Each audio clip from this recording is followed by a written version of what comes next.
Good morning. Welcome all the participants to the pre-work of Module 2. We'll be screening videos during this session and we can go through these videos together. And if you have any doubts, we can ask those doubts on the chat. After 5 minutes, Dharmendra sir will start with a synopsis of what is expected from Module 2, and we go forward to streaming the videos. Thank you.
Remember what is happening? Why not we start? Sir, good morning. Good morning. We addressed the house and we thought we should start at 11:05. Wow. Because people are joining.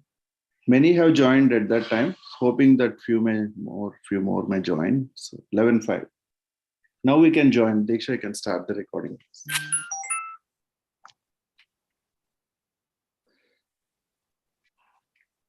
Hello, good morning, everyone.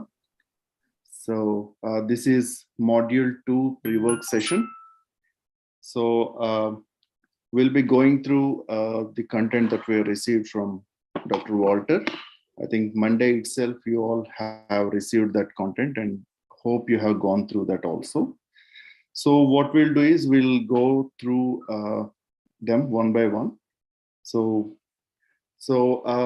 this module name is pedogenesis. Pedogenesis means soil formation, the genesis of soil, okay, development of soil, how soil is formed, what are various, all the physics, chemistry associated with that comes under pedogenesis. But Walter has chosen certain topics that would help us to understand the bigger picture around pedogenesis. So this module will be trying to understand what should be done to secure natural farming, secure via natural farming, and also what natural farming needs to deliver physically and also at community level, socially, okay, and also what are the extension issues that would be needed to affect these changes. So around these topics, the content is placed. So we'll go through the first video. Now Walter's address to our class in this module is in 2 parts. So we'll go one after the other. So first we'll have Walter's introduction to module 2. Okay. Yeah, please start screening.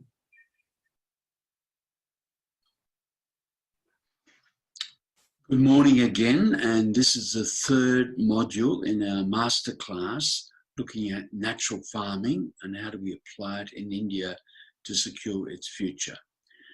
The previous modules were looking at, well, the objectives of this whole program, what we're looking at, but also why this is important. We're really focusing on, why India needs natural farming as a key element in securing its future. So this module, we want to actually look at what it is that India needs to do. What are the actual targets and critical success factors practically at the ground level, both physically and socially, for India to secure that future. Okay, so it's really coming down to, where are the actual target outcomes that we need to invest in and develop for that future. And the reality for India is really, it's got 1.4 billion people, and to secure the future of those people, it needs to secure the water, the food, the biosystems that those people fundamentally need, but also the economy of India fundamentally needs.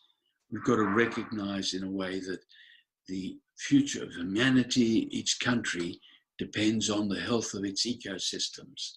Communities, the economies are totally dependent on and a function of the health of those ecosystems. And we can only secure that future by securing the health of those ecosystems. Okay, so for the 1.4 billion people for India in the next 10, 20 years, it's actually the restoration, the regeneration of healthy natural ecosystems that we critical. And what's critical in that, of course, is to secure water and food security for those 1.4 billion people. And that has to be done through distributed, affordable, sustainable systems.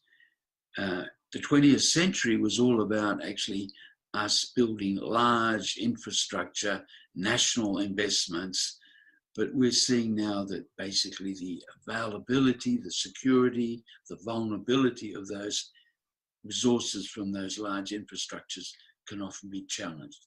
The pandemic has sort of shown us that really we need a high degree of autonomy, resilience in our communities, and a lot of that can come from relocalizing these essential sources of water and food.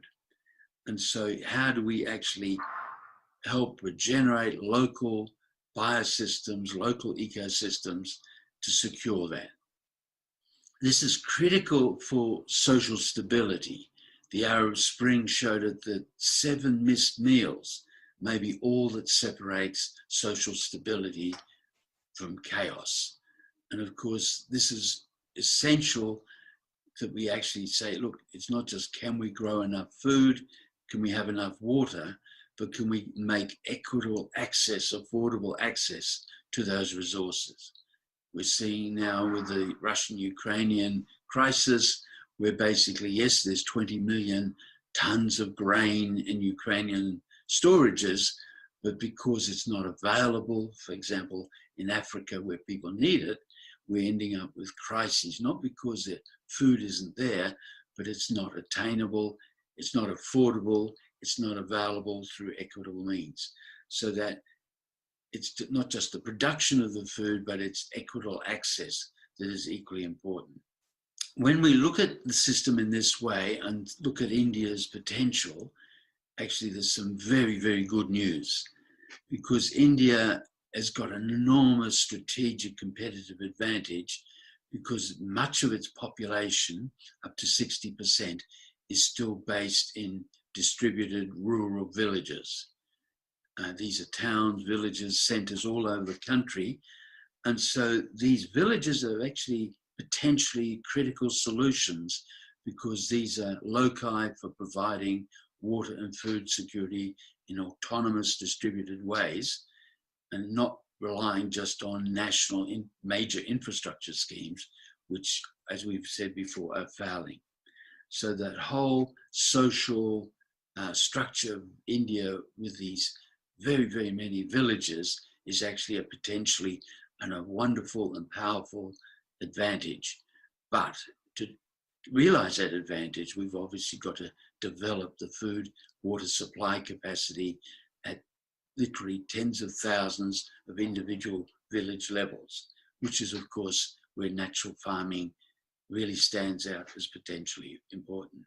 What we've also got to address in making this change is just the natural reality that there are often major inertias or barriers or resistances to these changes. But again, we're very fortunate, because if we can do that at a village level, if we can demonstrate it at leading villages, demonstrate the power of the change, that it's veracity, it works scientifically, practically, economically, and we can demonstrate the benefits of those outcomes at several village levels, these case studies become enormously powerful extension opportunities, which is really where we are and why this masterclass is really focused on now documenting the outcomes from these leading innovations, but also building the trained pool of mentors, that's you, the participants, and basically saying, look, here is the knowledge, how do we extend this now, how do we use this knowledge to duplicate these successes in villages throughout India, but also globally. Okay, and so basically these become critical basically areas of what we need to achieve. It's not just physically building the actual food production systems, the water security systems, but it's also catalyzing these social changes. And the village structure gives us enormous advantage. Also, by documenting the evidence from these successful village interventions or regeneration strategies, we're in a very powerful position to change policy at a national level. As India is already doing, it can then say, look, natural farming is actually a key strategy for the future.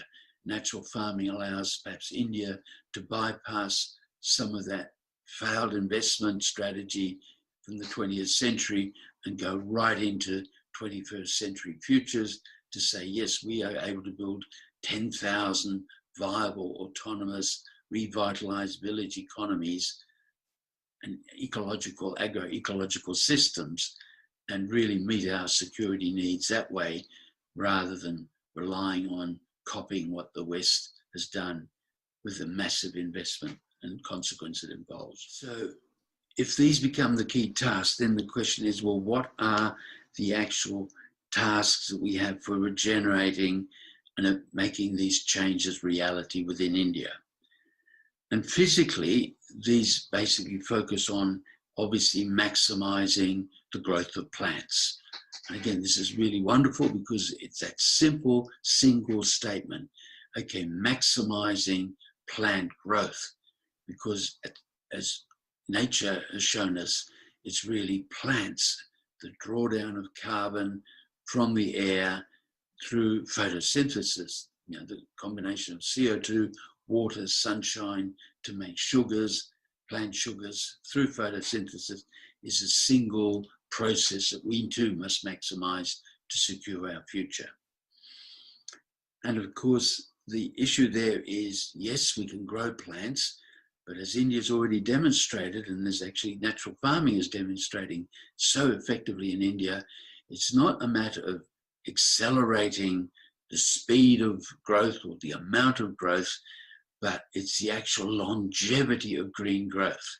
So if we can extend the length of time that plants are growing, we can get a 10-fold increase in productivity by increasing the longevity of growing plants, rather than saying, hey, we've got a super plant that can grow 10 times faster.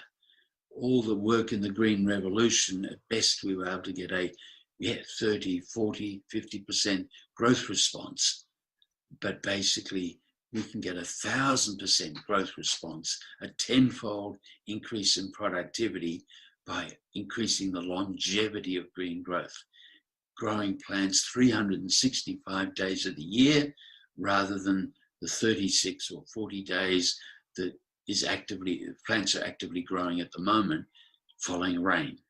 And the big issue to ensure that is, of course, to make sure that those plants have the water and the nutrients from their soils that enable that longevity of green growth. So immediately, if we say the target is maximizing plant growth, then immediately we come down to saying, okay, to do that, how do we maximize the availability, the longevity of water supplied to those plants? And that actually now opens another very simple, beautiful opportunity, because securing the longevity of water availability depends really on what we call the 100 drops sort of analysis, analyzing what happens to every one of 100 raindrops that do fall. Do they run off and erode and get lost either as runoff or evaporation, or do they infiltrate into your soils, are retained in those soils, and then available in those soils for sustaining that longevity of plant growth? And so really there's our water resource, right? So we're always saying, hey, water is a crisis, and it is, but basically we're saying, look, water is really able to be conserved in our soils, and if it is, we can massively extend the water resources available to us. So it's those in-soil reservoirs, the capacity of soils over the first 2 meters of soil depth in that root zone to infiltrate, retain, and make available water, which is really where we can solve the world's global water security. And in doing so, also, of course, extend longevity of green growth. In the same way as we can extend water availability, we can massively increase the availability of nutrients, because as soils develop, the actual surface area of minerals, natural minerals, that is available for microbes and plant roots to absorb and take up nutrients increases exponentially. So we can actually increase the biofertility of soils, not by adding more nutrients through fertilizers, as we've done through the Green Revolution and 20th century industrial agriculture, but we can increase biofertilities by making nutrients more available, natural soil nutrients more available, which previously were unavailable because of soil structure. Up to 80% of the biofertility of natural soils is directly related to the actual surface area availability of those minerals, not by their quantitative additions or natural amounts. So we can actually, again, enhance water availability, nutrient availability, and thereby the longevity and productivity of plant growth. Okay, thank you. This is part one. So essentially, he was setting the context, like there are 1.4 billion people, and to secure food needs and there is a need to secure productive natural resources, okay, for its future, for India's future. So productive natural resources are essentially land and water. If they are degraded, we cannot grow food. So, and he also poses certain important questions like why India needs natural farming as a key element to securing its future, and what exactly it needs to do, and what it should be targeting, physical targets and also sociological targets. So he also emphasized that to secure the future of 1.4 billion people, it needs to secure water, food, and biosystems. And these are not just needed by people, but also for the economy of country too. And health of these ecosystem is therefore important. And also not just production of food, but also the distribution through affordable, sustainable systems need to be planned. In the last century, we focused on large infrastructure by national investments, and like huge dams or centralized production systems, all of that. So we could see how their efficiency today, after a certain time, they can function. They cannot function in the same manner. Look at the dams; they have silting problems, and also the life of dam is also there, and such huge investments cannot really solve the problem. Huge infrastructure cannot really solve the problem, and we need to find decentralized solutions. We need autonomy, resilience in our communities. He told that we need to relocalize these essential sources of food and water. And he also, last time also, he told that 7 missed meals can bring down the social stability. So people get worried and some unrest might come out. So that's not good. And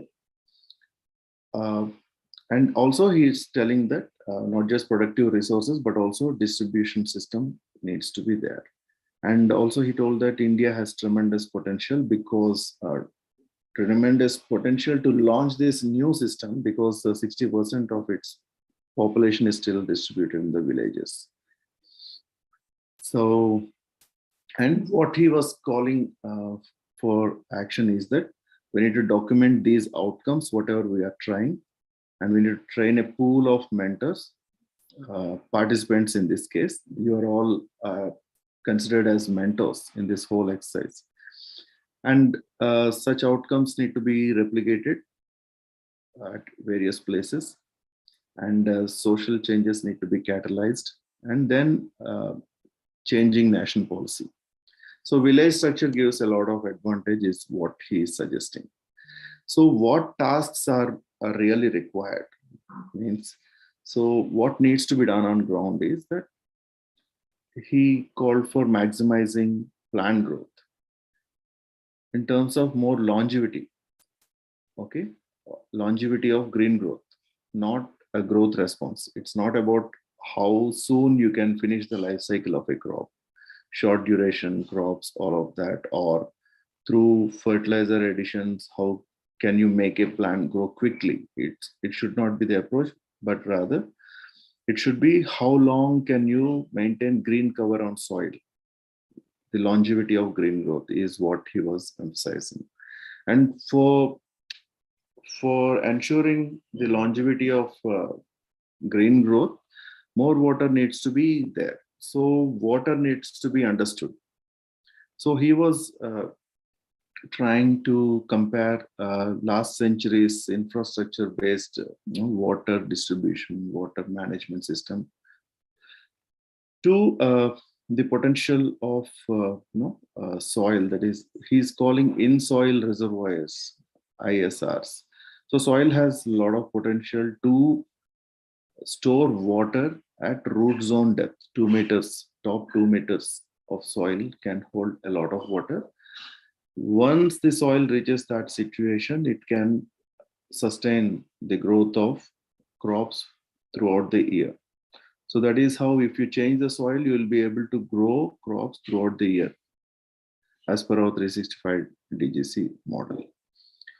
If water availability in lands is increased, he also told that there is a relation that nutrients can also increase.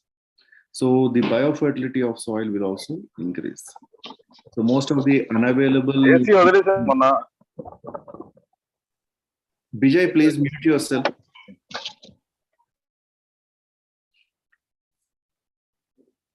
Unavailable nutrients will be available. And he's telling that 80% of more nutrients will be available to plants just because the structure is improved, structure of soil is improved, and more surface area comes for interaction.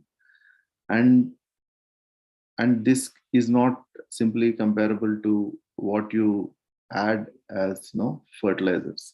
So completely different things are happening in the soil is what he told in the first part. Now let us go to second part. Okay, please screen the second part too.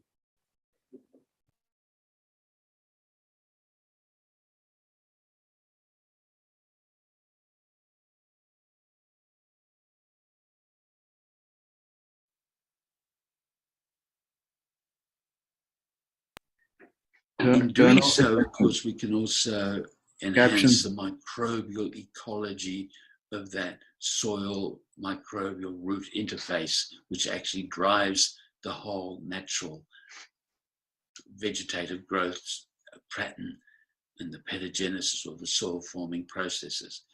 In fact, it's these microbial ecologies in our soils which are a key point of agency for enhancing soil development, water availability, nutrient development. And so these soil microbial ecologies also give us enormous advantage in terms of building resilience for those crops, but also protecting them against a whole range of diseases. Healthy crops grown in these natural farming systems generally have far, far lower disease, weed competition, and pest consequences or risks, because basically these weed populations, disease populations can't develop, but also the plants are much more resilient and healthy. And so again, we can avoid much of the high input of biocides that the 20th century industrial agriculture has come to depend upon by rebuilding these natural soil microbial ecologies. There's one other area which is actually of profound significance arising from these natural or restoring these natural soil microbial ecologies. Plants in nature take up nutrients from soils through very sophisticated membrane uptake processes using these symbiotic soil fungi. Okay, so nutrients are taken up, solubilized from soil particles by these fungi, taken across their membranes and basically transported to plants in exchange for sugars. And this microbial nutrient uptake process provides us an enormously higher interface between the soil and the plant, a selective, intelligent nutrient uptake processes that ensures that that plant or that fungus, but also the plant, then gets the right nutrients in the right forms, concentrations, ratio imbalances it needs for its physiological health. And of course, we've evolved as basically omnivores living from those plants and animals that eat those plants. So our nutritional requirements are identical to the plant requirements because that's how we've evolved. And in a sense, our physiological health, our preventative health is very, very much dominated by getting the right nutrient concentration ratio balances through our diet. So the nutritional integrity of our diet is fundamental for our preventative health. We've compromised that totally in the 20th century because industrial agriculture, while we've been adding soluble fertilizers to increase plant growth, largely nitrogen, phosphorus, potassium, sulfur, and while we can stimulate plant growth through that, we are not actually ensuring that the plants get all the nutrients, the 50 plus nutrients that they need for their health and our health. And so our food plants now are often extremely compromised nutritionally. They often have a third or less of the nutrient content, but often very, very low or zero levels of some 20 or so essential trace elements that we need for our preventative health. So restoring the nutritional integrity of our food through natural farming systems that are using these microbial interfaces is critical for our preventative health. The 20th century, the second half of the 20th century, when industrial agriculture really blossomed, or shouldn't say blossomed, actually exploded, basically has been really serious because in that period we've also exponentially increased diet-induced diseases. You know, the diabetes, the cancers, the cardiac diseases, the autoimmune diseases that are growing exponentially right throughout the developed world because of the food we're eating.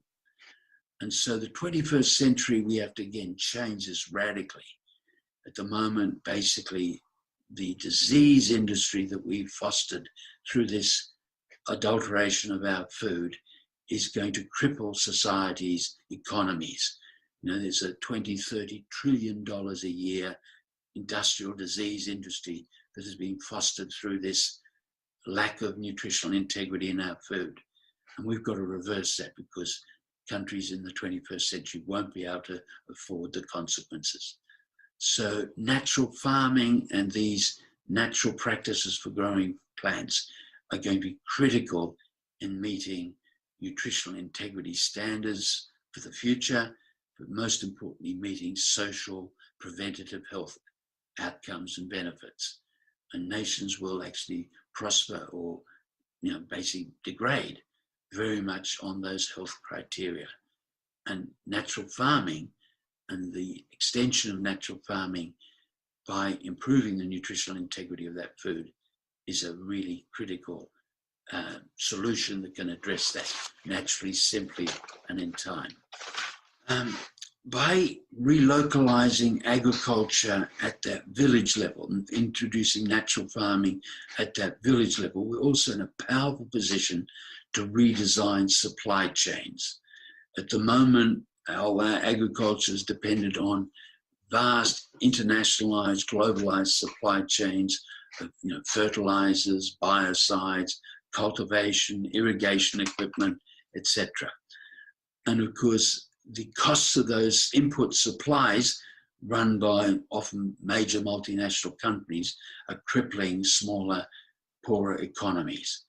And yet, if we can develop natural farming at these local village economy levels, we can actually bypass most of those inputs. We don't need as many inputs. Natural farming may only need 10% of the inputs or less that industrial farming, green revolution agriculture is demanding. But most importantly, we can actually build these supply cycles and the supply chains at the local village levels by building smaller local cyclic economies, by, for example, eco-enterprises at the village level producing biofertilizers, by really relocalizing the industrial production of whatever we need to sustain food production at that local village level. The job opportunities, the eco-enterprises that we can generate and establish at that village level have profound multiplier benefits at that local economic level and can help revitalize that village, that region, that economy, and that society. So it's a very beneficial village strategy. Similarly, in terms of marketing, okay, the whole global marketing agenda is, again, here are farmers producing commodities. As a general rule, farmers get some 6 cents in the dollar for the commodities they produce. 94 cents in the dollar is actually captured by the input suppliers and the actual industrial food system, that the farmers don't benefit from. And basically, by rebuilding natural farming at this village level, we can actually also massively enhance local value capture by building direct market linkages, by moving crops from a commodity level into a higher premium grade and selling that direct to discriminating consumers. And of course, as we just said, the nutritional integrity of those crops become a really powerful demand driver. So people conscious of their health, and of course everybody is conscious of their health, will say, hey, I need food with nutritional integrity. I can get that from these naturally grown foods, from these natural farming systems. And so there's a major market opportunity, but also major value capture opportunity for natural farming, village-based agriculture. And in a sense, the natural farming movement, the agroecology movement, is all about building and then capturing value from these strategies.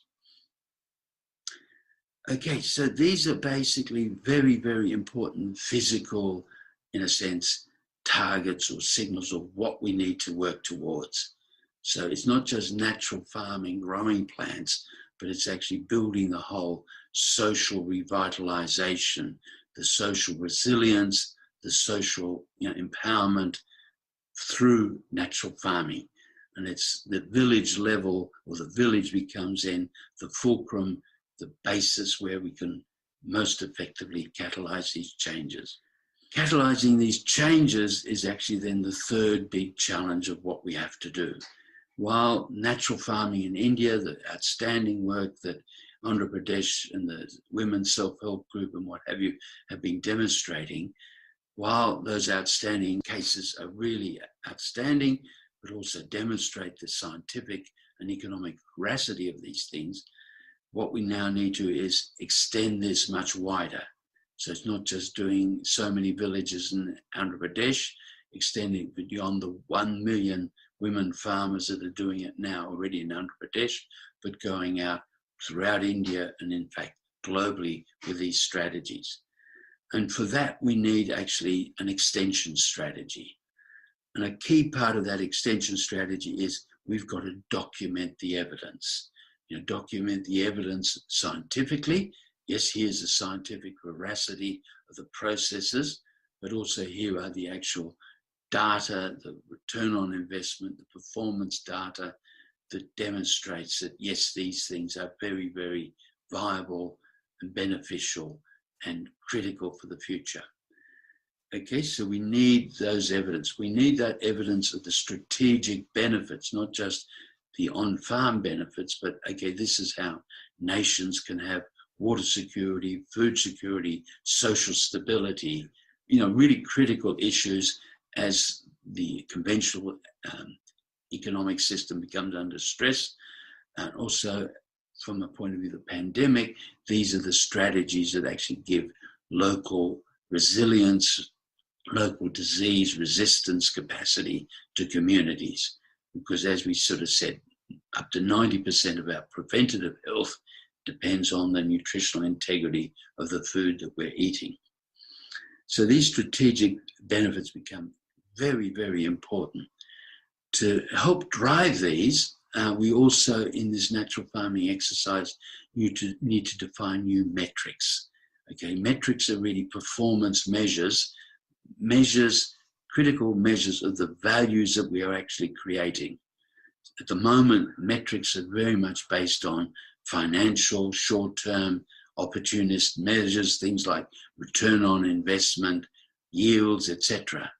But of course, they totally disregard a lot of the other much, much more important performance measures that we need to now put onto the agenda, onto the balance sheets.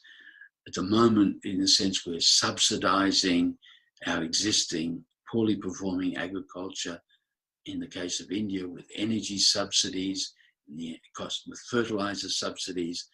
And of course, these are just extortions, and these are just externalities that we aren't accounting for. And we've got to really re-internalize these externality costs and subsidies back into the balance sheets, because only then will we demonstrate that natural farming is in fact far, far more effective. So redefining new metrics that highlight the values that we're creating, that reinforce the comparative advantage of natural farming versus the traditional green revolution agriculture is going to be very important in catalyzing this change. We also need to basically document the narratives, okay, the stories. It's not just here are the results, but here are the journeys and here are the processes that villagers and people and individual farmers went through in making the change. Because for people to change, they need to see a pathway, they need to see a journey. And so documenting these narratives becomes very, very important in giving people confidence to invest and make the change. Those narratives need to be documented in, of course, local languages, but also in visual films and diagrams and demonstrations. So there's a whole major communication exercise. It's all doable. We can do this very successfully. But again, this becomes one of the key what we need to do issues for taking natural farming forward. While we need to put all this resource together, of course, we also need you. And in a sense, this is the point of the masterclass. We need the mentors and the catalysts that can work with local communities, both at the farmer and the village level, that have an understanding of all these different, opportunities and values and benefits that we can realize, but that can actually work with those farmers and those communities to help them in their transition. Obviously, we can have mentors that can go to villages, help them analyze, design, coordinate, implement, monitor, and document each of these success cases. And in that process, each mentor is able to sort of cascade a greater number of change agendas. Now, obviously, the amount of time, the amount of effort will vary depending on where you are and what the challenges and opportunities are. But really, it's empowering the mentors right throughout India to actually catalyze this change. And so you, the participants of these masterclasses, actually become a critical part to this change agenda. You are actually the key. We are here sort of trying to empower you with information, with strategies, with networks, with support. But really the leading agent, point of agency, point of change is you as mentors going out, working with these people and looking and outlining the benefits of natural farming and helping them go on their journeys. So with that, I basically want to just reinforce that, yes, as we've said, we have a very high imperative why we must do this, why natural farming now needs to be extended rapidly across India, but also globally in the next 10, 20 years, because that's critical. It's perhaps our last chance for fundamentally changing the things that have to be changed to secure our future. And in this module, we've been talking about then what we need to do. What are the actual target performance outcomes that we need to focus on? And of course, we've ended up with the point of making the point that you, the mentors, are actually the key agency. We are here as supporting you. So I hope that sort of is enough to meat and substance to have a good discussion on. And then the next module, we were looking at then, how do we start doing this? You know, what is it we can do to start putting all the bits and pieces together to empower you as mentors to take this journey forward for India's future and the global future. Thank you.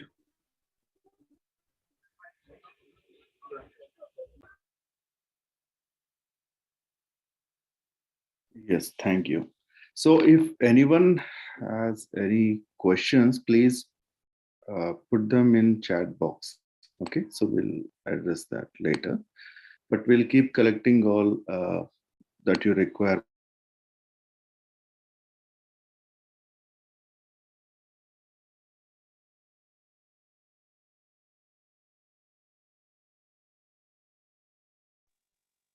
The voice break అయింది Dharmendra.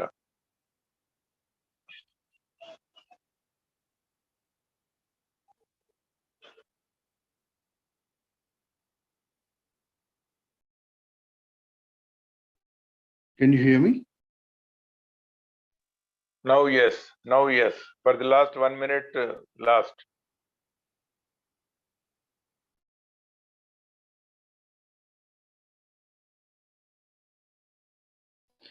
Sorry, there was an interruption at my end. So in this part, I would like to give the highlights of his talk. He emphasized that, can you hear me? Can someone confirm? Shivkoti? Yes, yes, we can hear you. Okay, great. So he emphasized that soil microbial ecology at soil root interface is very critical as it drives the whole vegetative growth pedogenesis. And he told that microbial ecology is the key to soil development, water availability, nutrient availability, resilience, protection against pests and diseases. They all can be attributed to the quality of microbial ecology that is in your soil.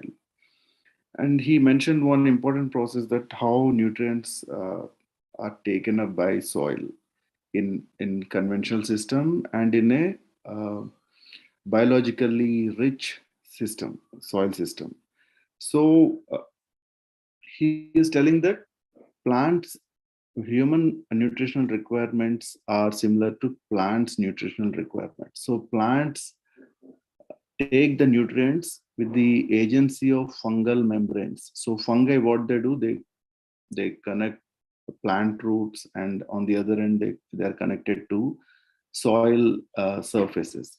So they kind of apply the intelligence, what kind of nutrients are required in what concentrations, all of that. There is an element of intelligence that is involved there, and based on that, uh, heavy metals are restricted, useful nutrients are promoted into the plant system. So that he is emphasizing, that it is the key to the resultant nutrient density in the plants. Okay, so he also talks about preventive health. When such concepts are referred by Walter or other speakers, I'm trying to make them as assignments so that you will delve more deeply into that and gain more understanding. Okay, so nutrient integrity in our diets is very important for us to have preventive health. So preventive health is resisting a lot of diseases that you would otherwise get. So 90% of preventive health diseases are dependent on the food that we are taking. So because now we are all having diet induced diseases, diabetes, all of that is because of the quality of foods. And there is 20 to 30 trillion big disease industry, he calls it. Maybe what he defines as disease industry, maybe the causative industries and also the medical industry maybe. So that industry is so big, he is emphasizing, because we have brought changes in our food due to conventional agriculture, where we are looking at only the crop growth, but not what is in the crop, that is nutrients. So in a natural system, nearly 50 elements would be taken up by plants. But now in conventional system, we are applying a few nitrogen, phosphorus, potassium mostly. So this is a reason that essential nutrients are not getting into the plants and not getting into our foods. So restoring nutrient integrity in foods through microbial interfaces is critical. Uh, like how 20th century has brought radical changes in the way we grow food, in this 21st century, we need radical changes to correct that, and also in right direction. Okay, so NF, natural farming, is one intervention in right direction. He is if we are not healthy, societies are all crippled. Okay, and he also talks about the marketing system. I think redesigning village level production system and supply chains is what is required.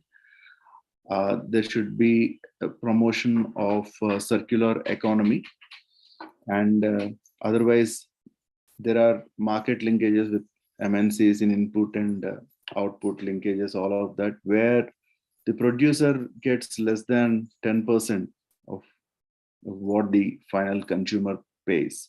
So if there is a local economy that is developed, where villages sell their produce to conscious customers, and they can make more money. Such systems, decentralized interventions need to be there.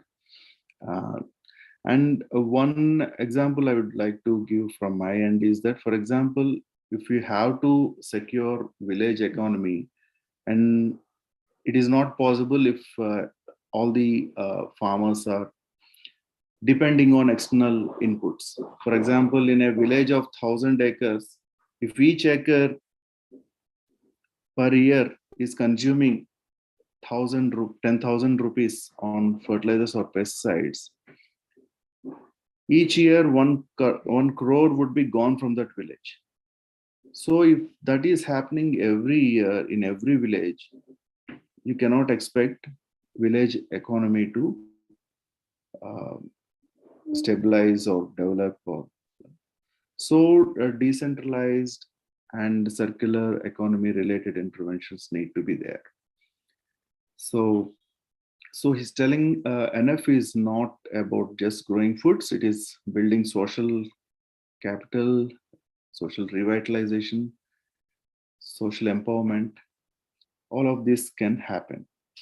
So, and one more point he was mentioning is that when we are doing natural farming, we should be aware of what parameters we need to use in order to capture the efficiency of NF systems. So focusing on how much is the input cost, what is the yield, what is the net income is all okay. But we also need to capture other things like how is it in relation to energy subsidies, it has potential, or fertilizer subsidies, and all the externalities. And then only we can really see the advantage of NF. When I talk about externalities, I would like to explain a little. See, for example, when we are using pesticides, okay, or fertilizers, we will see that no, a fraction of it only will capture, like how much did it cost, did it give the expected result on my crop or not. To that extent only we'll analyze its efficiency or whatever. But when you are bringing that into your system, and it will not stay there, it has to go into, and it has to go somewhere, it has to contaminate water bodies, it bring undesired changes there. Your water bodies, lakes might be polluted with the chemical concentrations. It is not drinkable. Therefore, cleaning up water bodies investment has to be there. And also in present day, every household has an RO system because normal water is not drinkable. So there is a lot of cost that is incurred beyond the point of usage.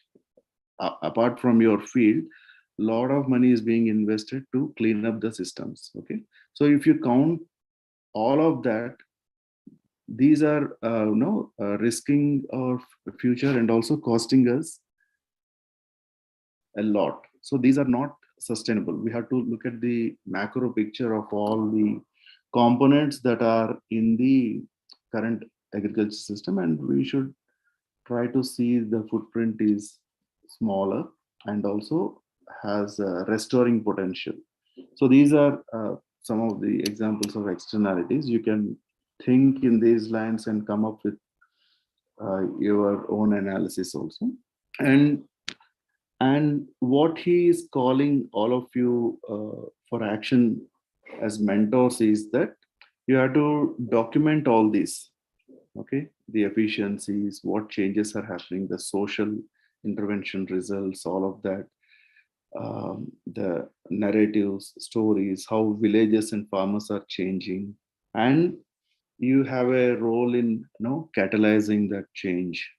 So it's not just acquiring a new knowledge, but how do you put that in best use so that it has widespread and lasting impact. So this is what he was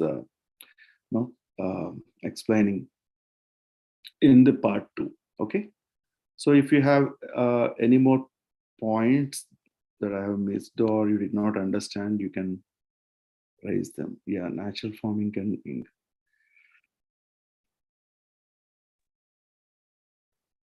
So Rambabu Garu,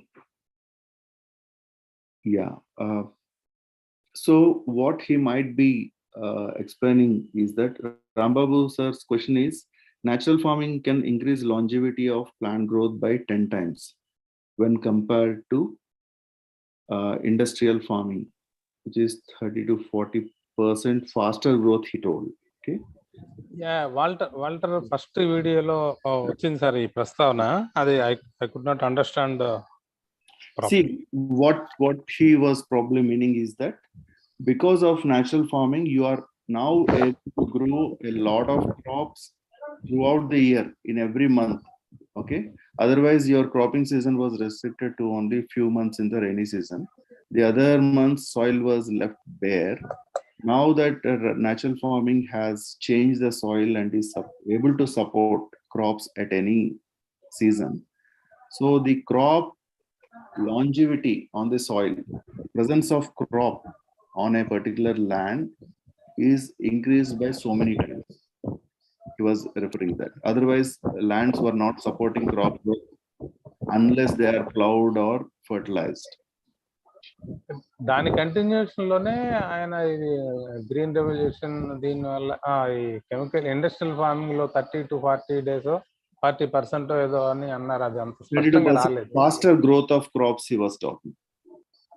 So how soon can you finish the life cycle of a crop? Long duration varieties or short duration, or how you can know, like if you haven't fertilized, crop growth only will be this much.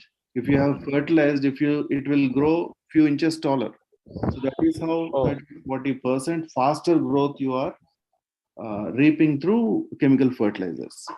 Okay. That was the point he was. Okay, thank you. Yeah, thank you. And Devotam, pedogenesis is, pedo means soil, genesis means the birth of soil. Okay, how soil forms and functions is what is pedogenesis about. Okay, thank you for asking, and we'll go to next video.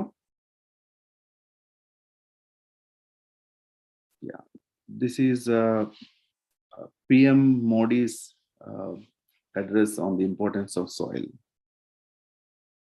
It is in Hindi. Hope everybody understands that.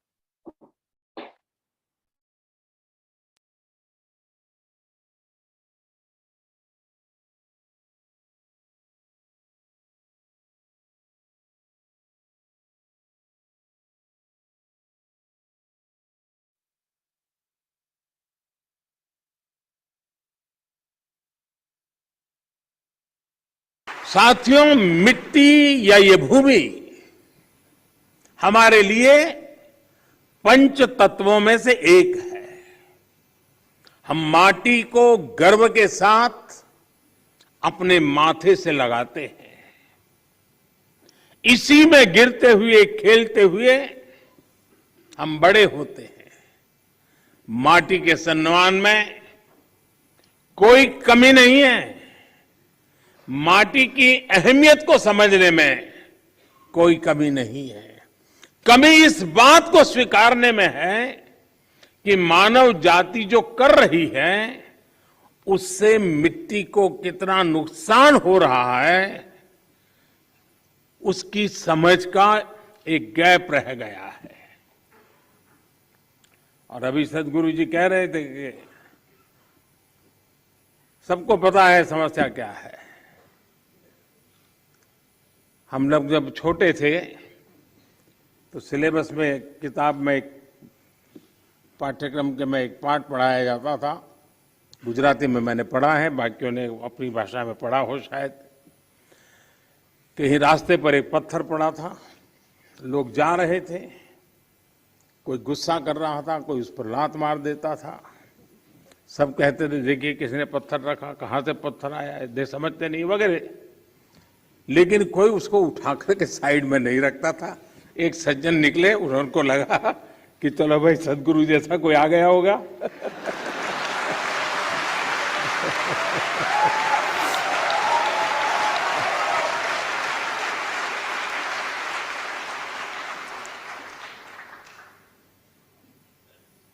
हमारे यहाँ युधिष्ठिर और दुर्योधन के भेद की जब चर्चा होती है तो दुर्योधन के विषय में जब कहा जाता है तो यही कहता है कि जाना भी धर्म न च में प्रवृत्ति।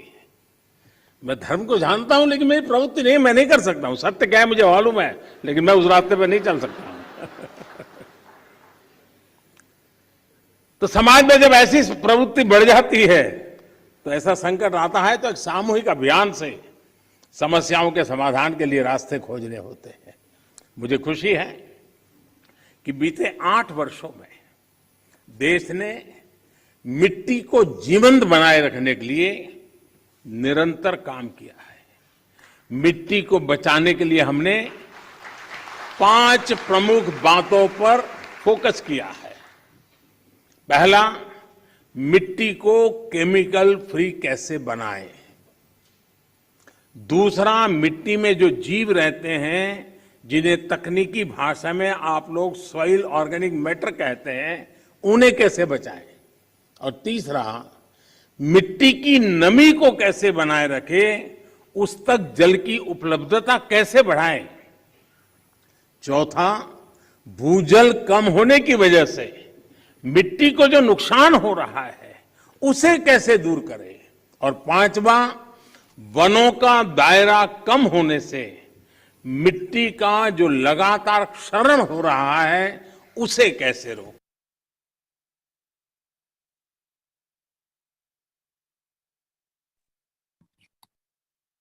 Yeah, I think this is a very short video and straightforward. PM was explaining the importance of soil and its historic emphasis in our ancient texts, all of that. And so everyone knows what is happening with soil, but no one is probably doing anything crucial in the right direction. So he's also telling that just acquiring right knowledge is not good enough. It is good, but not good enough. Action is required. So 5 essential questions need to be pursued with answers. Like, how do we do chemical-free soil management in farming? And also, how do you protect soil organic matter? And how do you maintain soil moisture and also make it available for plant growth? And how to protect soil in the context of declining groundwater? And the final one is that deforestation and all are degrading soils and soil salinity is also increasing. How do you protect soils? So these are the questions he was calling for answers and action. Yes, okay, I think this video we have seen. If any, shall we go to the next one? Yeah, please play Gary Brown's video.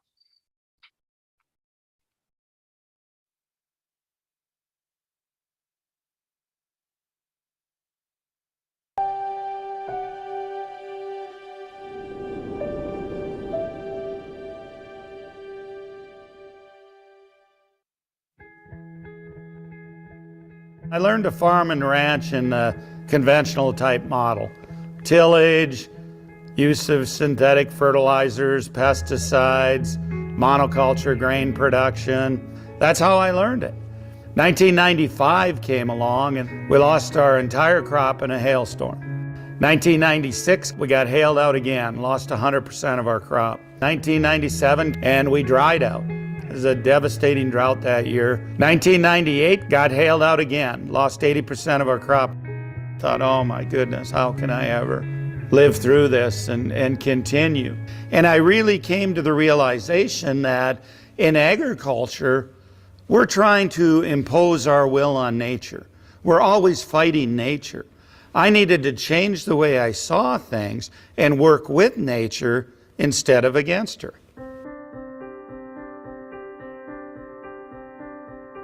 So now we do not till the soil.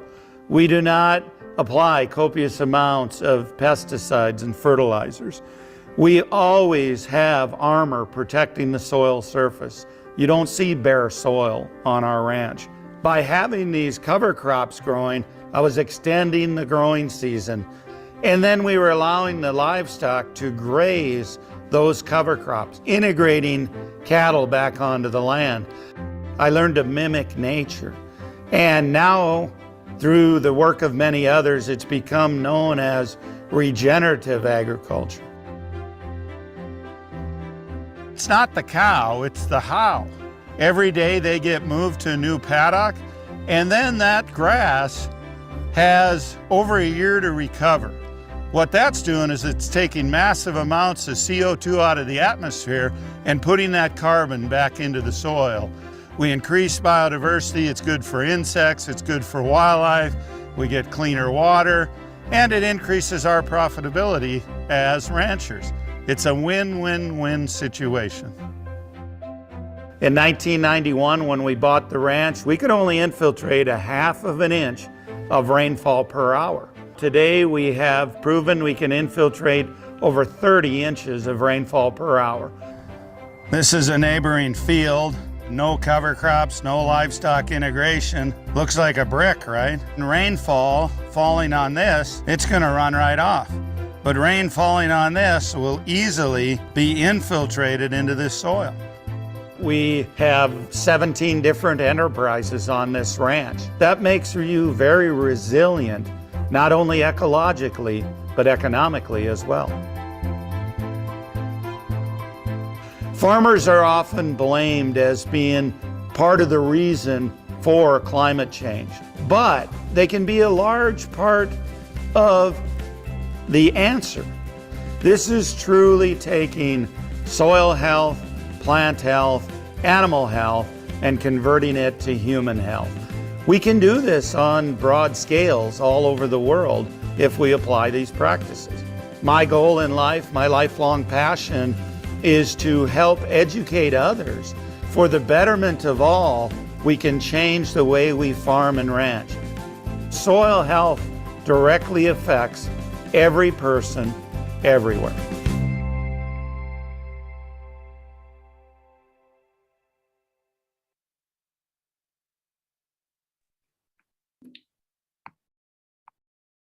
I hope you have understood it very clearly. This farmer, Gabby Brown, started off with conventional agriculture, and each year his crop was failing for one or other weather extreme events, weather related events. So droughts or hailstorms or all of that. So what he realized was that instead of understanding the natural processes in the natural world and trying to align with them, he was trying to impose his will on the nature and fighting with nature. So when he decided to work along with nature, he got good results. So like no till, no use of agrochemicals, always protecting the crop, soil with crop, and it has extended the growing season is what he was telling, and integrating cattle, and all these aspects are now being called as a regenerative agriculture practices. So he was explaining how soil has changed, like being a brick in conventional farming system, and like a very sponge, like what we call as soil carbon sponge. So soil structure has changed, and there can be one assignment on soil structure in no-till situations and conventional systems also. You can expect that. So he concluded that instead of being part of the problem, is now part of the solution. So I think that's pretty much simple and straightforward message. And the next video we'll be skipping Kiss the Ground, because it is really 1 hour long, and we can discuss that separately. For now, we'll skip that. And we'll go to Rodale Institute's video. Okay, so after that video, we'll discuss that.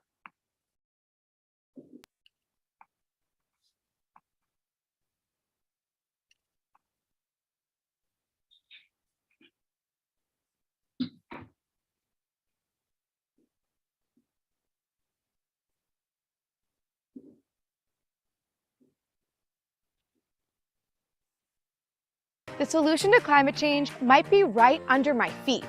I'm talking about the soil. Healthy soil equals healthy food equals healthy people. The age of chemical food production is gone. Regenerative organic agriculture is really the future. If you follow sustainability issues at all, you may have heard of regenerative agriculture. It's a farming practice that some experts claim can reverse climate change by sequestering atmospheric CO2 in the soil. We could sequester 100% of human-caused carbon emissions. That's absolutely correct. Proponents say that it can increase biodiversity, make farms more resilient to floods, produce healthier foods, and even improve farm animal welfare. It sounds almost too good to be true. So I want to know, can regenerative agriculture reverse climate change? To find out, I've come to the heart of regenerative agricultural research, the Rodale Institute. They've studied regenerative and organic farming methods for 70 years. I'm Lucy Biggers, and this is One Small Step.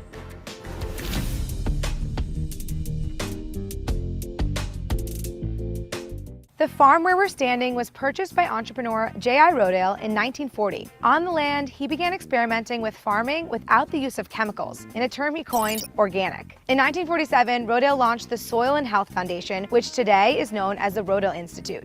The nonprofit has decades-long research on farming methods, including a nearly 40-year side-by-side analysis of conventional farming versus organic farming. Regenerative organic farming emphasizes the importance of soil health and includes practices like cover cropping, crop rotation, holistic grazing by animals, the use of compost, and no chemical fertilizers, herbicides, or pesticides. In September 2020, the Rodale Institute released a paper which concluded that the global adoption of regenerative practices across both grasslands and arable acreage could sequester more than 100% of current anthropogenic emissions of CO2. Okay, that is definitely a mouthful, but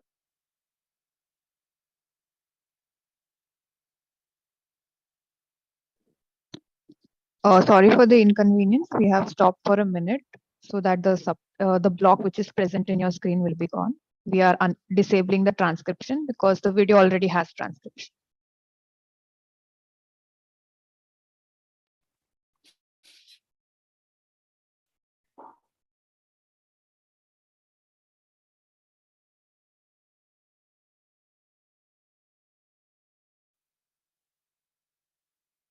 the solution to climate change might be right under my feet. I'm talking about the soil. Healthy soil equals healthy food equals healthy people. The age of chemical food production is gone. Regenerative organic agriculture is really the future. If you follow sustainability issues at all, you may have heard what Rodale's research is saying is if we could transition our farmland and grasslands to regenerative practices, we could actually sequester the carbon that humans release. Basically, they're claiming that we could reverse climate change just by changing our farming practices. I spoke to Jeff Moyer, CEO of the Rodale Institute, to find out more. I think a lot of people think that soil is just dead, it's dirt. Right. So what are you doing right now on this farm to protect that soil health and restore that soil health? The key to soil health is the microbial life that's in the soil. We all get our energy from the sun, whether it's electrical energy you're using in your home or it's oil that you're using in your car. Well, the microbial life in the soil is the same way, only it gets its energy from the plants that are growing on the soil. So if the soil is bare with no crop on it, there's no energy being collected, the microbial life in the soil dies, and the health degrades. And so what we need to do as farmers is keep the ground covered with something green and growing 12 months out of the year. So this field was tilled just the other day, but we immediately planted some fast-growing cover crops, and I'm going to dig a little bit up here and show you that it has a very complex root system already. There you can sort of see the rye seed that we planted right here.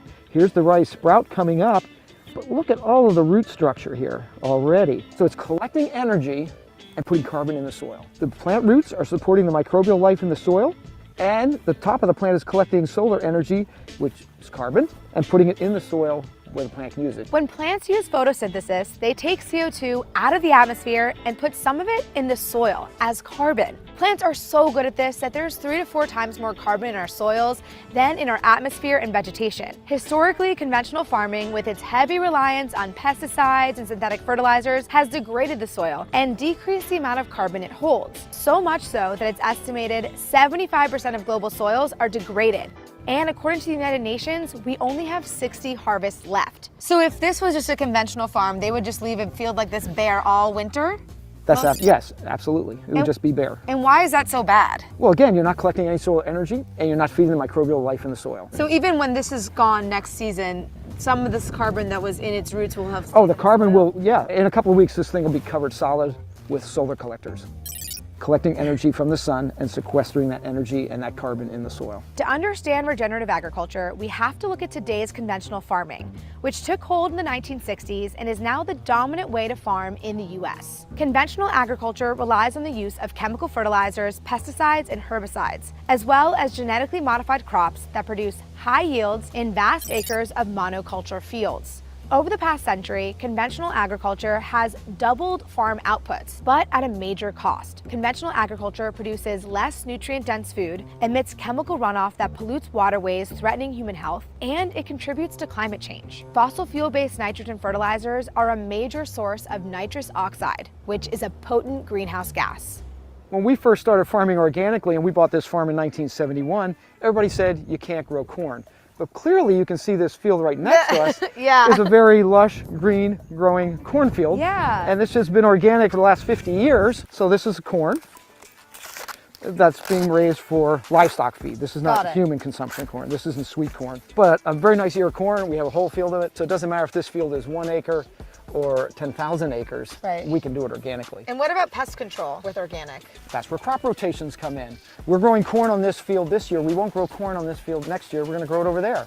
So all the insects and the pests will be here, not over there. So we rotate crops. And It's that simple? It's that simple. Rodale has conducted a 40-year farm systems trial to compare the yields of conventional farming versus organic farming. Here are their fields where they've been testing for 40 years. This is conventional corn, which is fed fertilizers and pesticides. And then there's this 5-foot barrier. And then here is the organic corn. This side has no chemicals added. This side has a ton of chemicals. So the first 4 years, the conventional system out-yielded the organic system. Okay. And this is a field that was pretty degraded. It had been 70 to 100 years of conventional tillage and heavy chemical use. The plants kind of like relied on those chemicals, and then we took them away. From year 4 to today, there's been no statistical difference between the yields in the organic and the conventional system. And what we found, a lot of that has to do with putting more carbon in the soil. Drew Smith is the chief scientist at Rodale. Why can't conventional agriculture also sequester carbon? What are you doing differently that changes that outcome. Well,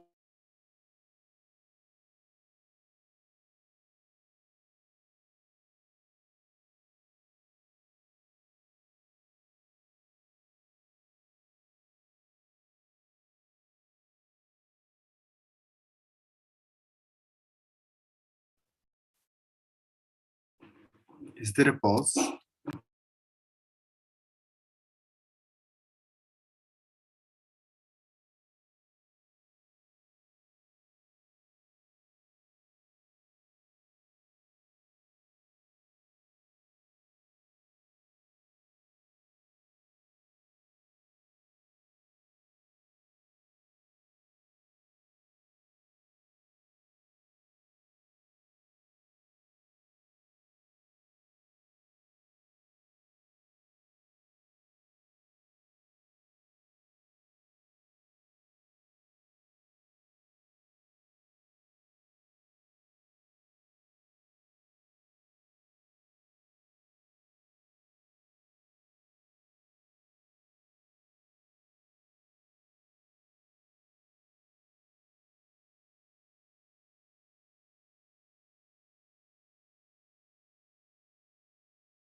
Give us a few minutes. Shiva is logging in the system again.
అంటే మనం మాట్లాడుకునేది ఏమైనా వింటున్నా?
chemicals took them away. From year 4 to today, there's been no statistical difference between the yields in the organic and the conventional system.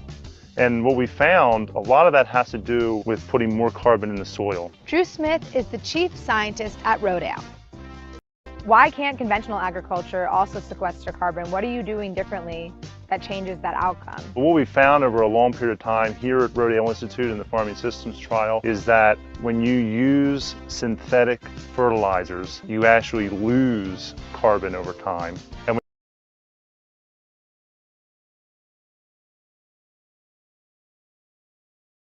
Tomatoes. This tomato plant is 15 feet tall. Wow. So there's one that starts right here, and then it goes over here and up to here. Wow. And up to here. That is amazing. And you can see that it's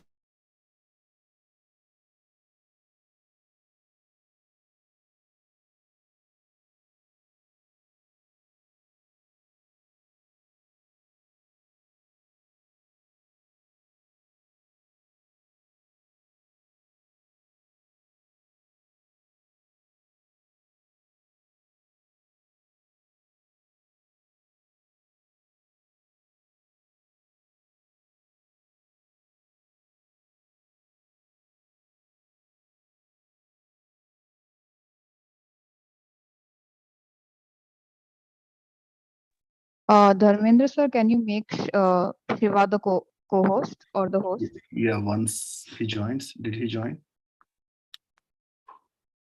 Yes, he joined as Yes, sir. Raitu Saibika or something. No, Raj, Shiva Koteswara, sir. I just renamed. yeah.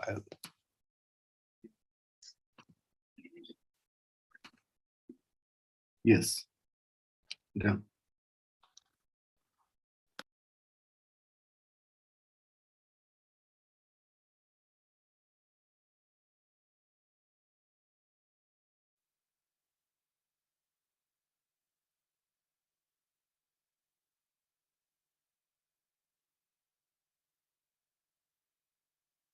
fertilizers, you actually lose carbon over time. And when you use organic or natural-based fertilizers like compost, manures, and other natural fertilizers, you actually gain carbon in the soil over time. Rodale shows that you don't have to use chemicals to get great results. On the farm, they grow vegetables like squash, sweet potatoes, and tomatoes. this tomato plant is 15 feet tall. Wow. So there's one that starts right here, and then it goes over here and up to here. Wow. And up to here. That is amazing. And you can see that it's still It still wants to keep going. And they humanely raise pigs, chickens, and turkeys that have space to live and access to fields. This is like the chicken lawnmower. yeah, we call it a chicken tractor. I know right now there's this huge conversation, go vegan for the climate, but I see you're raising chickens here. You obviously care about the climate. So what is the relationship with animals? The problem is in how we've chosen to produce animals by force feeding them grain so that they can produce meat at a faster rate, but then the quality of the meat goes down. Beef animals produce methane if you feed them corn and soybeans. They don't produce nearly as much if they're eating grass. Probably in this country, we all eat too much meat. Right. And we should cut down the amount of meat that we eat, but we don't have to eliminate meat. Instead of chemical fertilizer, Rodale uses compost, which Jeff told me helps sequester carbon. Ooh! 60 degrees, hotter than bath water, You can see it looks like rich black soil. Keep in mind, carbon is black, coal is black. We only put it on our fields once every 5 to 10 years. Really? Yeah. That's how strong it is? The idea of applying this material is not to use it as fertilizer, but to use it as a soil amendment to feed the microbial life in the soil. And connect the dot to me, then that's sequestering carbon, because more microbes means more carbon in the soil? That's correct. The microbes are carbon-based, just like we are. All life is carbon-based, so the more carbon, and they all... Oh, the more life. Exactly, there's more life in the soil, more diversity and more life. You really connected a dot for me because I'm like, it's been so abstract, like carbon in the soil. I'm like, okay, but it's because of microbes. The population of the microbes, yeah. And it seems like what we've got going on right now with conventional agriculture, with the chemicals, is we're just masking a very dead soil. That's correct. So back to this argument of sequestering 100% of our CO2 emissions. How is that even possible? Well, Rodale looked at several farmland and grazing studies that showed significant increase in soil carbon after the adoption of regenerative agriculture. Based on those results, they extrapolated that if global degraded farmland and grassland were restored through regenerative agriculture, global soils could draw down over 49 gigatons of CO2, which is more than the approximate 37 gigatons of CO2 released globally each year. However, critics of the white paper claim that 100% carbon sequestration in our soils is overstated, and that 10 to 15% sequestration is more likely and still optimistic. Regardless, I still think there are serious benefits to regenerative agriculture, including preventing chemical runoff, creating more nutritious foods, improving animal welfare, and improving resilience against climate change. I didn't go into it in this video, but research has shown that soil with higher levels of carbon have higher water holding capacity, which helps farms survive times of flooding and drought.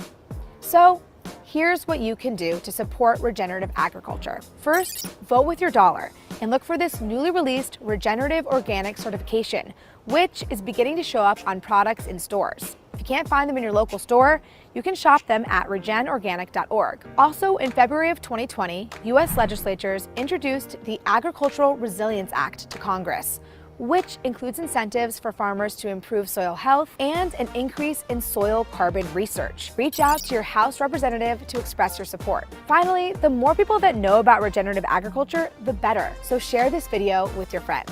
That's all for this episode. Thank you so much for watching, and we'll see you next time. Bye. Thank you so much. This has been an awesome tour. It's been my pleasure. Really feel like I got a few light bulb moments there. Good. Carbon is life in the soil. That's right. So cool. The news can be a lot. There's a lot of good out there and a lot of fearless kids and families putting kindness into action in their own communities. But the first step towards helping is understanding.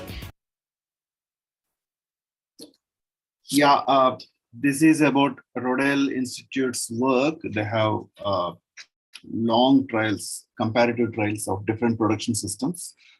And please visit their website, and you'll get the synthesis of what has happened, how the results are.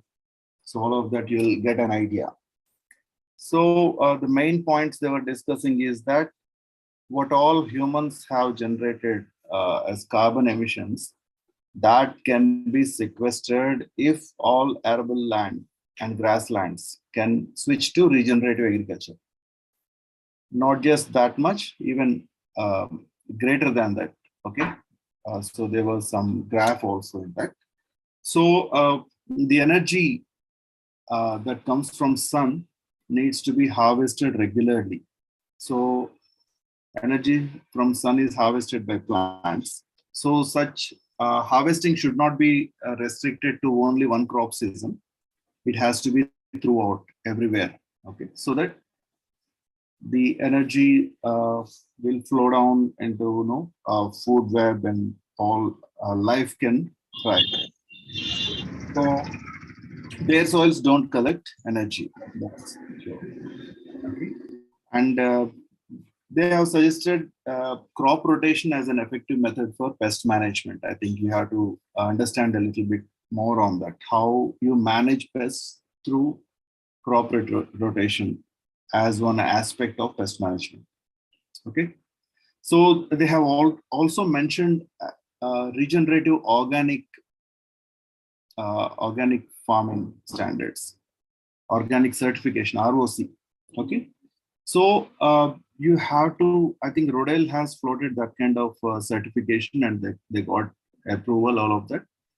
You have to see how is it different from regular organic certification standards. Okay, so we'll build an assignment on that also.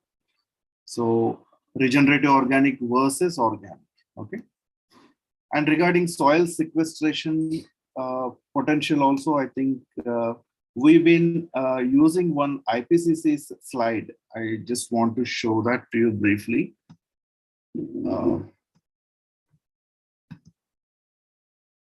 Can you see my screen? Yes. Yes. See, this is from IPCC's report. So these boxes of various sizes are about different interventions. Okay. So on the y-axis, you have how much does it cost, and also on the x-axis, you have what is the potential how much carbon can it store. So of all the interventions, you can see soil carbon sequestration is reaching to the farthest of on your right, like more than 4 gigatons per year. It has potential. And to do that, the cost per ton of carbon dioxide is kind of little below $100. Okay, so it is cheap, and also in terms of quantum of carbon that can be sequestered, it seems to be very viable solution. Okay, there are other methods, biochar, afforestation, reforestation, all of that. So so you please look into this and try to gain your understanding on this. Okay, so what IPCC believes is soil carbon has immense potential and can be done very cost effectively. Okay, so this is one single slide I wanted to show you, which kind of captures all. So I think we'll share the link of one roller crimper that Rodale Institute has developed. So how they are doing no-till agriculture. I think it's only 3 minutes long, I think. Shivkoti, can you screen that also? So Rodale Institute has designed one system, one implement rather, where cover crops are managed. After they are harvested, the biomass, how you can put to use in no-till systems.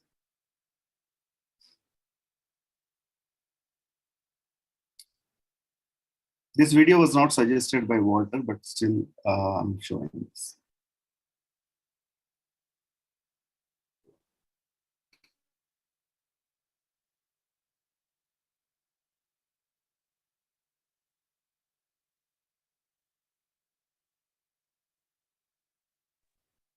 Audio is not there.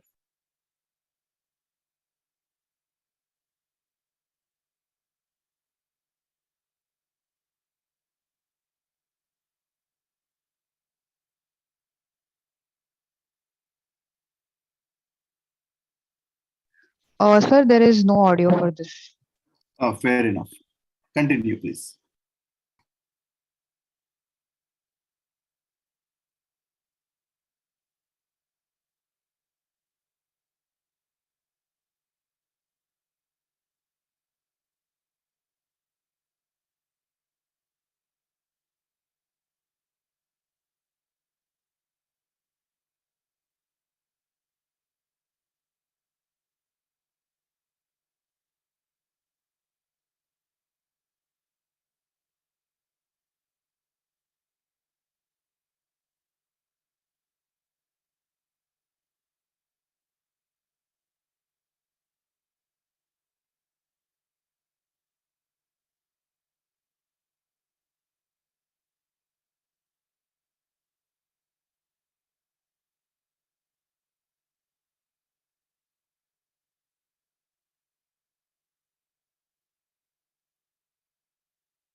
So I'll give a voiceover.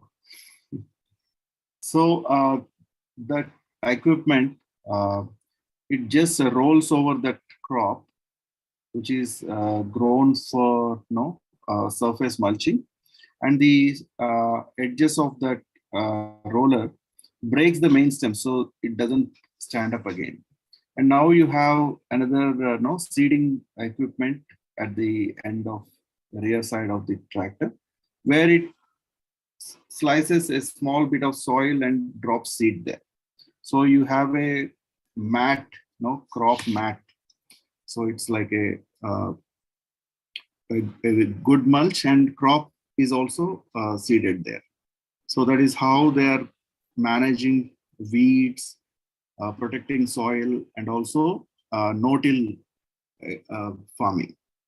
So I thought it would interest. And in Anantapur also, one Mr. Walter Barzell has kind of prepared this, a smaller version of this roller crimper, which can be transported anywhere, so that weeds, biomass can be grown and then crimped, so that it stays on the surface, protecting the soil from harsh sun, all of that.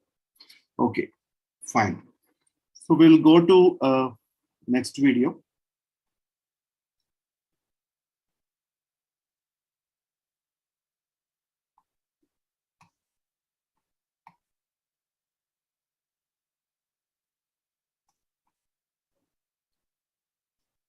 There is one more video after that. I think we will not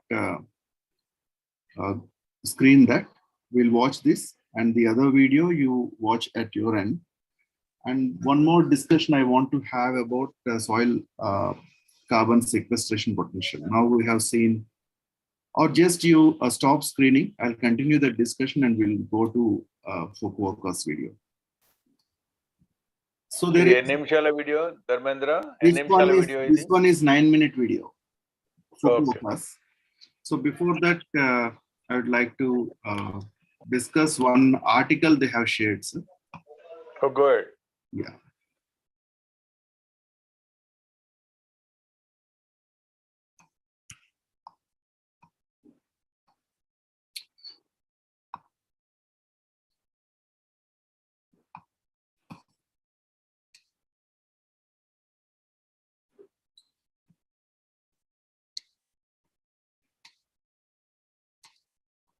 So this is one article they have shared, research article.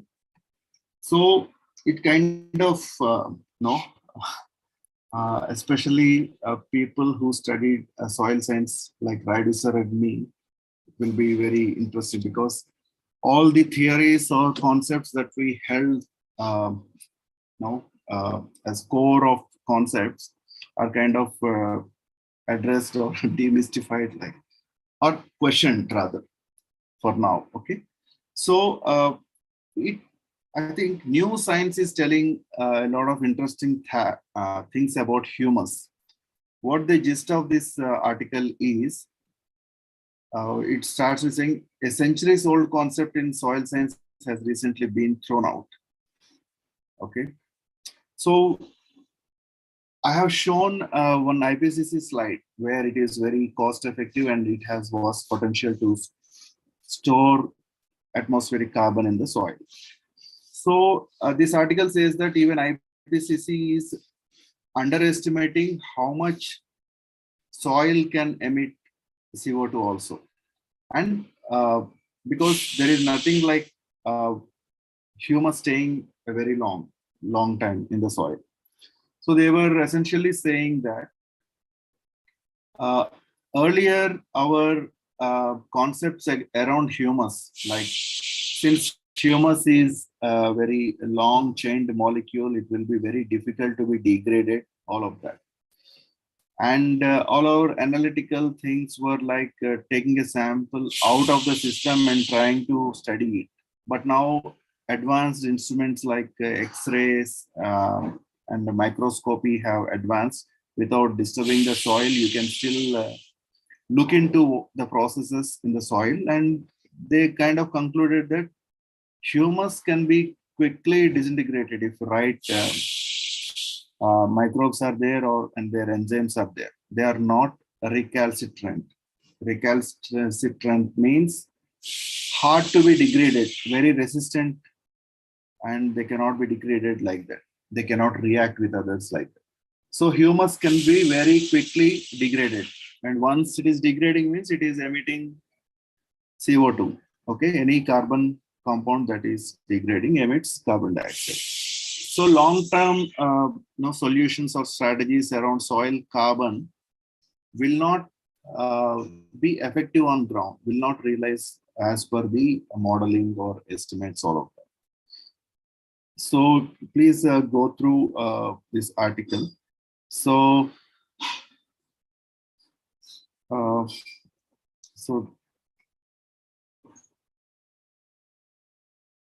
the theory of soil organic carbon accumulation that's in the textbook has been proven mostly false. Dhanpata, are you going to share this article? Yes, that is part of the module only. Water Oh. has shared this. Okay. The death of humus. Okay.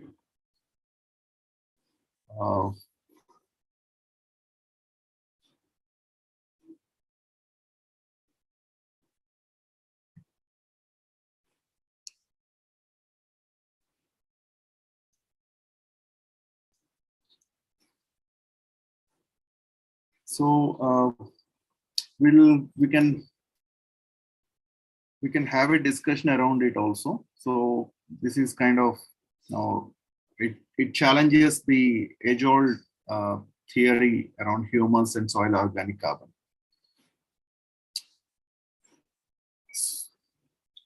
Okay, so we'll go to Masanobu Fukuoka's video.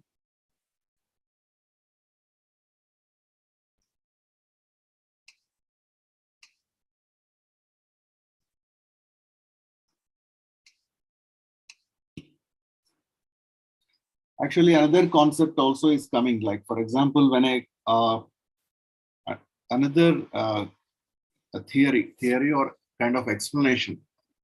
So normally we believe that any organic matter, when it is disintegrating, humus is the last stage that is resistant, and it cannot disintegrate further, is what we believed. And there are certain carbon pathways in which one leads to humus and leads to another thing, all of that like that. And there is also some other explanation saying, see, when organic matter is disintegrated, it means effectively it is being eaten up by other organisms, and it becomes the mass of the predator or the animal that has eaten it. And when that is eaten, it is like very difficult to trace the plant organic residue has converted into humus now. So it is what they call as microbial necromass. So it converted it found place in newer animals. Like, so you have to wait for correct explanation or the latest explanation in this carbon decomposition pathways, all of that. Yeah, I think, thank you. And we'll have this video. 最高の農法になるということですね。耕さない、雑草を抜かない、農薬も化学肥料も与えない。福岡正信さんは自然農法を実践し、世界中の農業者に大きな影響を与えました。いかにしたら昼寝ができる時間が多いかと、それがもう最大のモットーでしたね。ああするこうするじゃなくて、何にもしないようにするのには、昼寝するのにはどうしたらいいかと。福岡さんは大正2年、愛媛県の現在の伊予市に生まれました。実家は代々続く名家で、父親は村長を務めたこともあります。福岡さんは現在の岐阜大学で植物病理学を学び、卒業後は横浜の税関で植物の検疫の仕事に就き、みかんの病気を研究しました。転機を迎えたのは25歳の時、急性肺炎にかかり死の淵をさまよったことが福岡さんの価値観を大きく変えました。人間の知恵と力とは全く役に立っていないということに25歳の春気がついたんです。もう自分の生き方は自然農法をやって百姓になって生きていくだけだと。食って寝て生きとればいいという結論が出てしまったんですよね。福岡さんは研究者のキャリアを捨て、ふるさとの伊予市で自然農法を実践します。科学が無用だと、無能だというか、人間の一切のその科学的知識なんていうのは無駄に終わるということを証明しようとしているんですよね。自分が米作ったりしてるのもそうなんですよね。何にもしなきゃ結構できるじゃないか。やればやるだけ自然から離れて人間の知恵でやればやるほど難しくなる。福岡さんの米作りは常識を覆すものでした。水田に苗を植えるのではなく、種もみを土の上に直にまきます。化学肥料や農薬は一切使わず、代わりに藁をまきます。そうすることで土地が肥え、雑草を抑えてくれるといいます。さらにユニークなのが、稲を刈る前に次に育てる麦をまくこと。その稲があるうちに麦をまいておけば、稲を刈りするときに麦がこれぐらいになっている。そうすると稲があるうちに麦が生えているから、今度稲刈りした後で草が生える余地がない。この常識破りの農法で、福岡さんは他の農家に勝るとも劣らない収量を上げ、次第に世間の注目を浴びるようになります。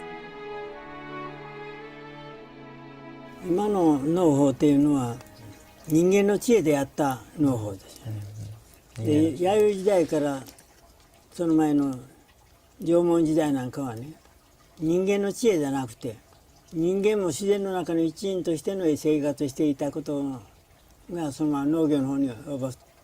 人間の知恵をして科学をして文明を否定したら、残るのは自然の方で、原点に帰った自然の方しか残らないんじゃないか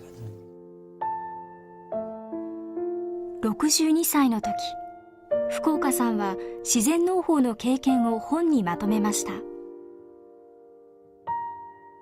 革命というものはこの藁一本からでも起こせる。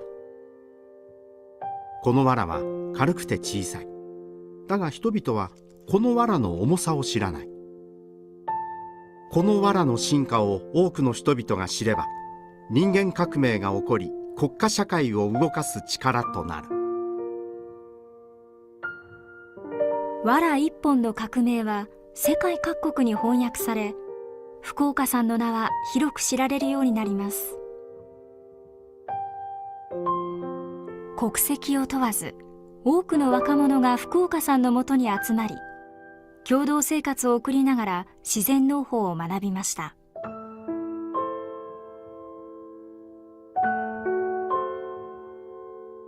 君ここ来るまで直前は大阪で何やっていたって？八百屋ですよ。八百屋は、はい、日本の農村青年は言っちゃ悪いですけれどね、終戦後その近代化とかなんとかいうようなことでですね、徹底的にいわゆる企業農業みたいなのを叩き込まれているんですよ。でうちへ来るのはね、そのむしろ都会でね、コンピューターやった電気の何やしとった自動車乗っとったっていうような人がね、もう先を弾いてみたらまあ大体見通しはついたってで来るような人の方が多いですね。だから畑違いの人で絶望したというか、都会文明から抜け出そうとするようなのが多いですね。福岡さんの自然農法、その集大成といえるのが粘土団子です。土にさまざまな種類の種を混ぜ、水を加えて練り込みます。果樹や野菜だけでなく、クローバーや薬草の種も入っています。この粘土団子を農園内どこにでも撒いて回ります。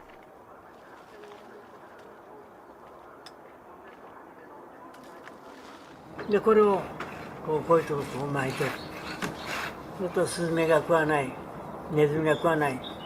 で一雨降るとこの水分で発芽してこの根が降りる。で耕すことがこれを粘土団子で撒けば耕す必要ない。粘土団子をまいた農園です。団子に含まれていたたくさんの種の中から、その場所と季節に合った作物が人間の力を借りなくてもすくすく育つのだと福岡さんは言います。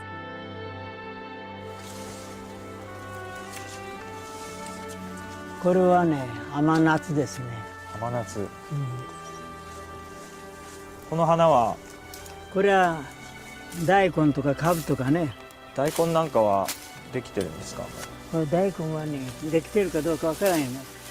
たくさんのものを巻いときは必ずどれかが成功しやすい。種類を限定して巻くと、ここは大根がよかろう、ここはかぼちゃがよかろうなんて区別して巻きよると書いて大きな発見ができない。こんなところにごぼうができると思わなかったところにできるとか。だからたくさん巻いときはとにかく教えてくれるということです、自然が。粘土団子は世界中で注目を集めました。特に熱い関心を寄せたのが、食料不足や土地の砂漠化に悩むアジア・アフリカの発展途上国でした。福岡さんはしばしば現地に招かれ、粘土団子を使い、土地の緑化や食料の増産に力を尽くしました。その功績が認められ、アジアのノーベル賞といわれるマグサイサイ賞を受賞します。でまあこの年になりましてね、40、50年自然農をやってきたけれど、結局何をやっていたかというと、考えてみれば砂漠化防止の研究をしていたとも言えるんですよね。まあ砂漠地帯へ行ってみて、自分の自然農が役立つか役立たないかを一つ見てみたいというのが一つの、動機だったんでしょうかね。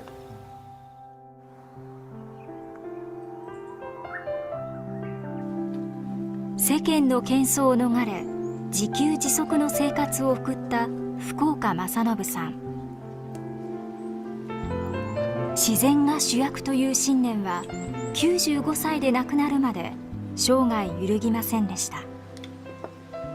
何にもしないのが最高の農法になるということですね。何もしない。人間の知恵を否定するし、物に価値があるんじゃないと。人間が生産しているんじゃないんだと。自然が作っているんだと。これ草一本人間が作っているんじゃないと、ね、自然が作っているんだ。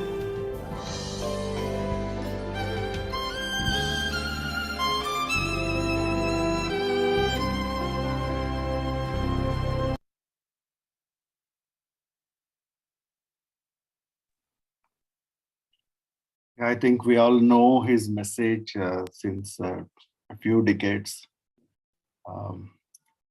Do nothing farming, natural farming. So One Straw Revolution was his book, and importance of no-till and mulching is demonstrated worldwide actually. So as researchers and trainers in this group particularly, as long as we are not testing this concept of no tillage in sufficient area, will not be seeing the results actually. Okay, so we will always be telling that it is not possible, farmers are not agreeing, all of that, but you have to somehow overcome. How do you establish no tillage models even in a small area? Okay, so if we are this is one of the 9 regenerative principles that we have adopted for our project. If this is highly neglected or not pursued with seriousness, I think we'll not go very far. So that is my take on this. So, okay, I think we have covered almost all the content. So please have your own reading. We'll build assignments around some concepts that they have just referred. It need not be completely within the module that is explained in great detail by speakers. You have to do something on your own so that you'll be able to appreciate why they are making that point. Okay, so expect assignments connected to this very module, but may not have been explained in detail. Okay, so I think a small doubt there. Yeah. Apart from the Brodel Institute zero tillage instrument and the Fukuoka seed balls, are there any other ways of doing the zero tillage? If you have any source, you can share with me. You didn't have to explain now because it's time out of the time. Okay. We'll collect some stories, case stories, and we'll see. Huh? All right, thanks. Yes, I think in Rodale Institute site also we'll be able to see the results of the system. Yeah, because as you said, that farmers always ask how to go for the transplantation of the seed sowing. Correct. Okay, thanks. Yeah, thank you. All right. So I think we'll have some announcements before we conclude. So all the core participants, we are sending links through Zoom directly. So when we schedule a call, so Zoom will automatically send you direct link so that you can be joining as a panelist, okay, directly. So nobody needs to promote you as a panelist from attendees list. So please keep checking your mail. Once we have triggered that mail from Zoom, we'll be notifying you in this group. After that, you have to check your mail if it has come or not. Then if you did not receive, please let us know. We'll try to repeat that. Okay. So module 2 assignment, I think by tonight we'll be sharing. Okay. So how many questions, the length of each assignment, all that will be in detail only. So that will be part of the question, those details. Okay. So you have time until Friday night. Okay. Friday, maybe till 10 o'clock, 10 p.m. we'll keep that open. And we last Saturday, after you have submitted your individual assignments, we tried to conduct some informal session. So it is not mandatory, but whoever has some points to discuss or some doubts, you have to join that. Okay. So how we have planned this learning is that we are subjecting everyone to self-study. Okay. So these assignments, you are supposed to research and find answers on your own, and you should articulate the responses in your own words, no copy pasting. Okay. So at one level, at personal level, you have done some study and gained some knowledge, and that will be synthesized in quarters Q&A session, and also the breakout room group discussions after Q&A. So we have that cycle complete. Okay, so there is a purpose for each of these sessions.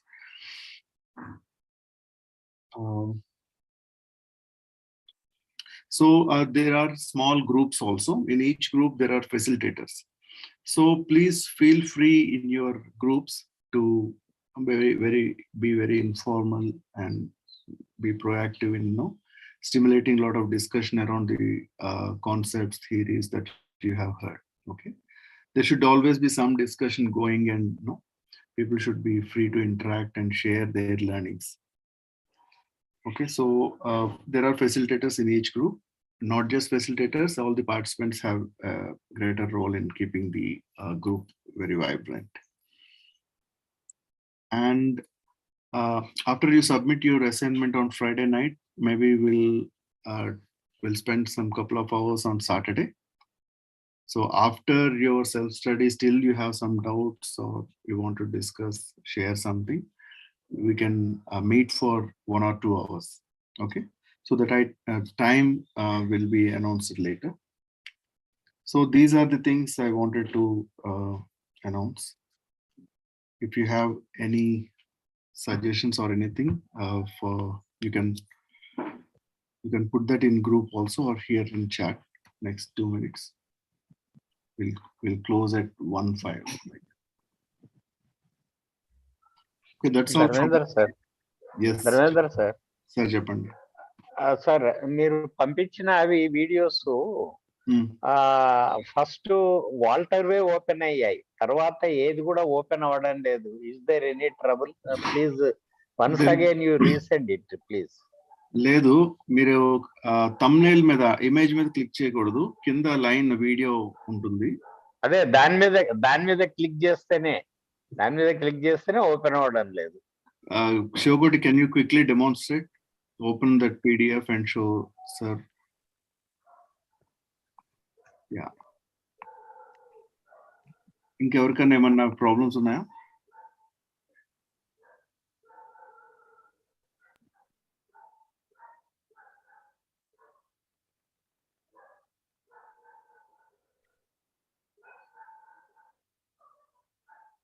show that PDF. And, yeah.